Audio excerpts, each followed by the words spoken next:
welcome to High Compression Garage for another episode of Training with a Twist. Today we're going to be doing an oil change. I'm going to be going through various oil filters, oils, tools, and how to properly drain the oil and insert new oil with a few tips and tricks here along the way. So I'll start with a few basic tools that you need for an oil change on your V-twin motorcycle.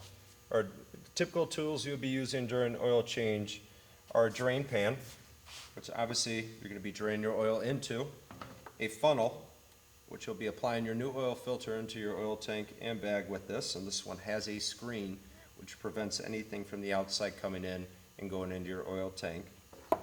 We have an 11/16 combination wrench for all filters that have the bolt on the back, and then we also have the oil filter wrench for anything that may need it that doesn't have the bolt on the outside. There are different kinds of oil filters and oils. Right here we have the K&N black short filter. This one you can see has the nut on the outside, which is much easier to remove and install at the same time. We have a chrome oil filter as well with the nut on the outside. And then we have the chrome long oil filter and then the nut on the outside, which all these do come in black and chrome from K&N. So the Bel-Ray synthetic oil, this is typically used for higher mileage bikes that have been broken in already and ready to go on the road for another 10,000 miles. This is the mineral-based 20W50 oil. This is a great oil to use on breaking in your first motorcycle. Right off the bat, make sure you use a 20W50 weight oil. This is the Bel-Ray semi-synthetic oil. This is typically used after your first break-in period and on mid-range mileage bikes as well. Oil has four functions. It seals, it lubricates, it cleans, and it cools. Those are the four functions of your oil. And the viscosities within your oil range as well. So ensure that you look at your owner's manual for all Harley-Davidson models and custom applications. The go-to is always a mineral or semi-synthetic based. So now I'm going to go through the process of doing a correct oil change. Regardless if you're working on a custom bike, a V-twin of some sort, or a Harley-Davidson, I'll show you where to locate your oil plugs. First, you want to ensure that you do run your bike for about 5 minutes to get the oil warmed. And what that causes is it to become a little thinner, easier to drain, everything's warm. So when drain your oil, be careful because you'll find some components on there that are hot, like your exhaust.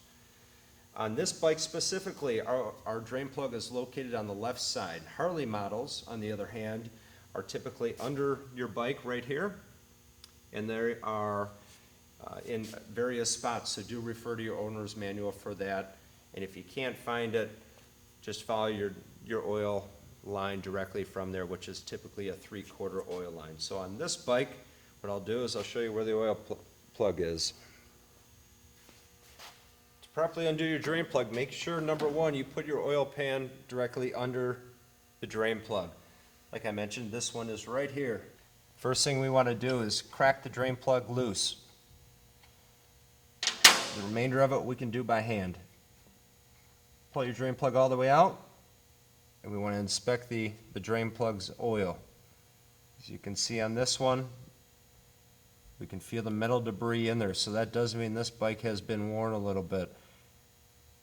And then also the Teflon tape on the outside that was previously installed needs to be removed as well. After removing your oil plug, you'll see that there may be some metal debris on the top. That means that is a magnetic oil plug.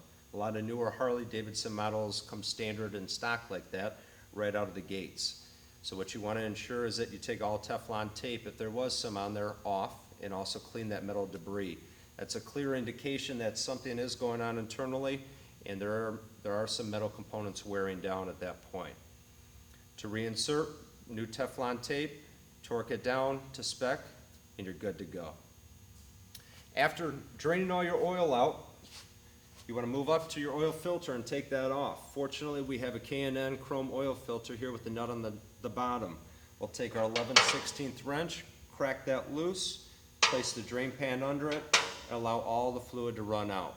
All right, when we're removing our oil filter, first thing we want to do is place our drain pan under the oil filter. Secondly, this one has the nut on the bottom of the oil filter. So we will place our socket directly under there and crack it loose.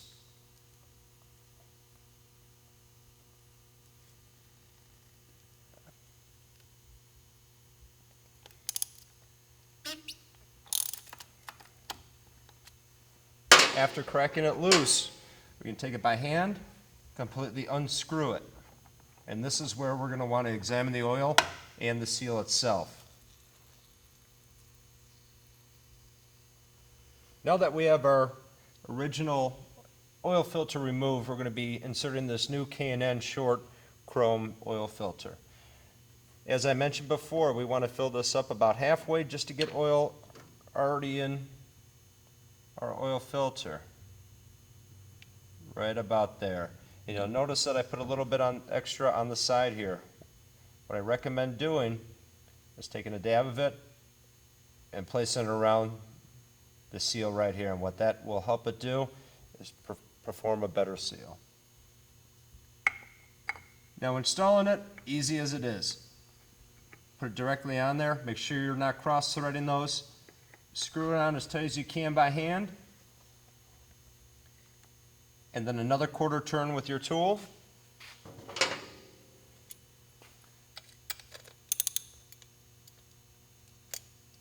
And it's snug.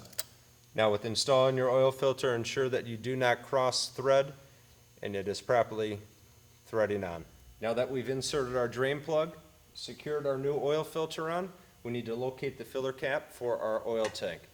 This is where you use your funnel in your new oil and add up to almost 4 quarts of oil depending on your year, make, and model. So do reference your owner's manual in this one. Thanks for watching Training with the Twist. Check out some of our more segments on our YouTube channel. Make sure to follow us on Facebook, Twitter, and Instagram at High Comp Garage.